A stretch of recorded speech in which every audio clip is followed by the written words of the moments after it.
All right, let's go ahead and take this concept of molecules and apply it to the concept of moles. Before, we would be able to go from grams to moles to atoms. So we learned how to do that a few units ago. And now what we're going to do is we're not dealing with atoms anymore. Instead, we're dealing with molecules. And I'm going to do MLC for molecules. So now we're dealing with molecules, and it's exactly the same thing that we did before. We can go from grams to moles and moles to molecules. And again, when we go from grams to moles, we use the molar mass, which is from the periodic table. The only difference this time is that we're dealing with a molecule, so we have to add up all the molar masses. And then when we go from moles to molecules, we use Avogadro's numbers, exactly the same as before. Now, keep in mind that molecule is not the same thing as mole. Mole and molecule are different. The other thing is, remember, molecules are for covalent compounds, but we can also use this for ionic compounds and deal with formula units. And so formula units in molecules, we're going to treat those mathematically the same. All right, so let's go ahead and take a look at some example problems here. So we're given moles, okay, so we're starting with moles, and it's asking for the mass in grams. And so we are going from moles to grams, and we can go directly from moles to grams. And the first 3 steps to these problems are the same. You write what's given to you, you multiply by a fraction, and the units you start with go on the bottom, just like before. And the reason why we're doing this is to cancel them out.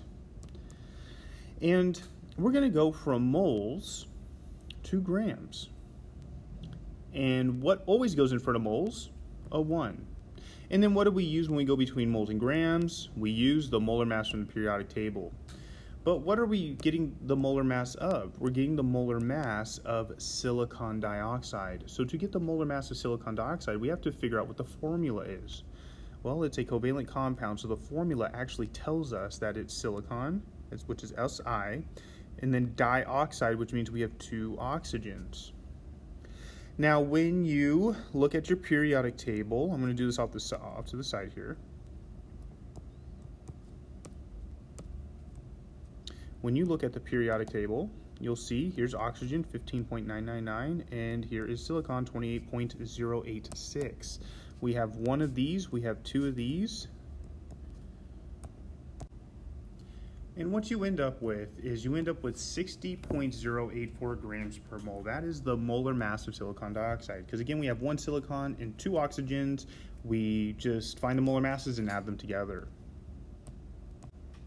And so we can just plug in the molar mass there. And then all we need to do is type this in our calculator, and we will end up with 120 grams. The reason why we end up with grams is because the moles cancel out. Now there's 2 things wrong with this. The first thing is sig figs.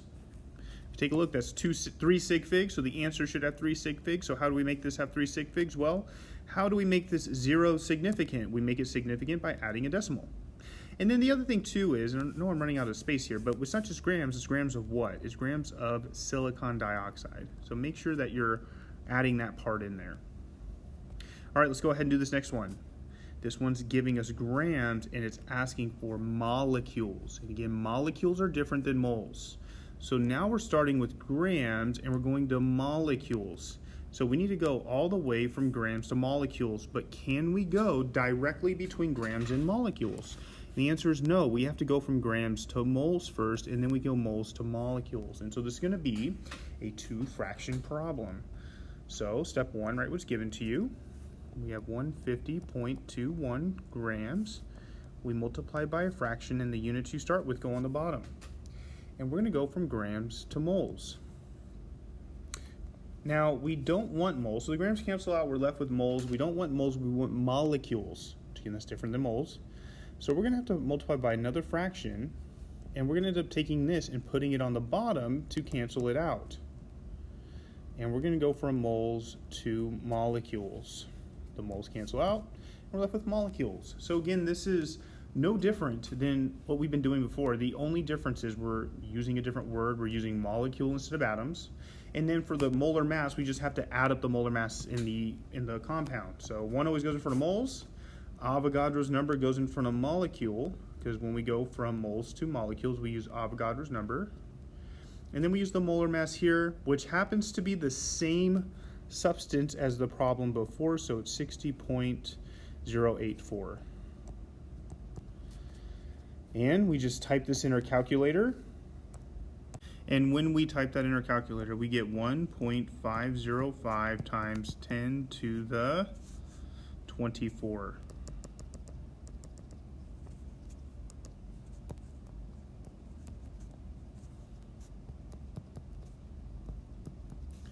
And what we need to add there is we need to add molecules, and it's molecules of silicon dioxide.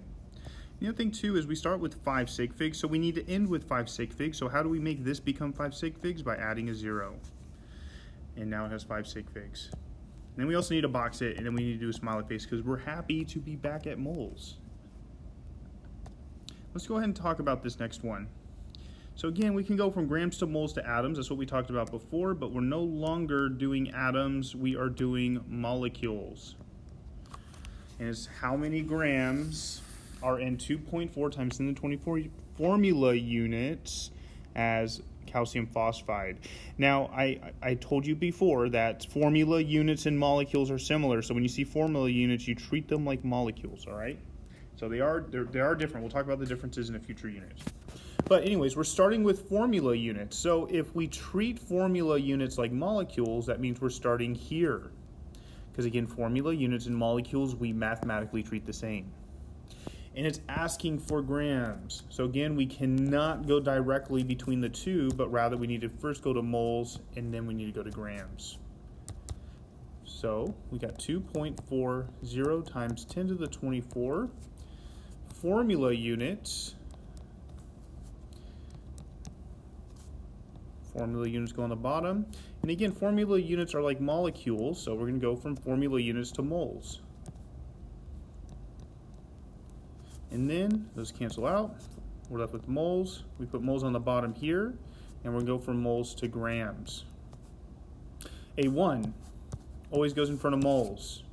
And when we go between formula units, because again, this is formula units are like molecules. When we go between formula units and moles, we use Avogadro's number, which is 6.02 times 10 to the 23rd.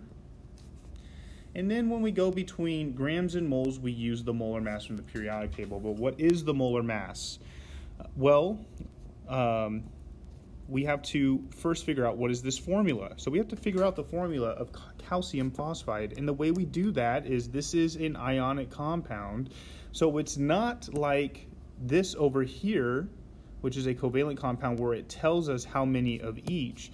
This one instead is one where we have to balance the charges. So let's go ahead and take a look.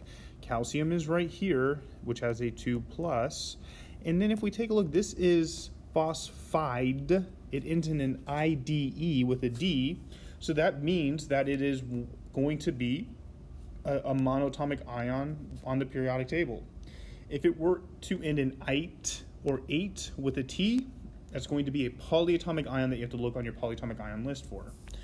This makes a 3 negative charge. So we've got a 2 positive and a 3 negative. So again, I like to just write that above here. We have 2 positive, 3 negative. How do we balance these? We balance them by doing that. And so we would need a total of 3 calciums and 2 phosphide ions to balance it. And so our formula will end up being Ca3P2. And so now all we need to do is figure out the molar mass by looking at the periodic table here again. So again, this is the molar mass for calcium. And then this here is the molar mass for phosphorus. So let's go ahead and calculate that molar mass here. And when we have those together, we end up getting 182.182 grams per mole. So again, this is the molar mass of calcium. And again, the formula is this. So we multiply it by 3. This is the molar mass of phosphorus, or phosphide. We multiply it by 2 because of that. And then we add them together, and when you add them together, you get this. And so that is what we plug into here. So let's go ahead and do that.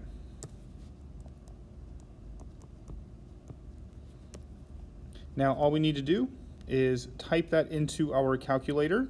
So we need to type that in the calculator, and it'll give us our answer. And we end up getting 726.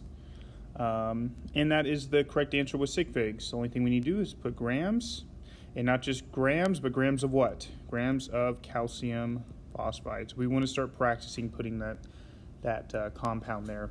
What I will say is at some point we will go from one compound to another, and so we really do want to start practicing putting those compounds there. So there we go. And smiley face, because again, we're happy to be on Moles again. Go ahead and do the practice problems. Look at the key. Make sure you're able to get the right answers. If you have any questions, feel free to email me. Have a great day.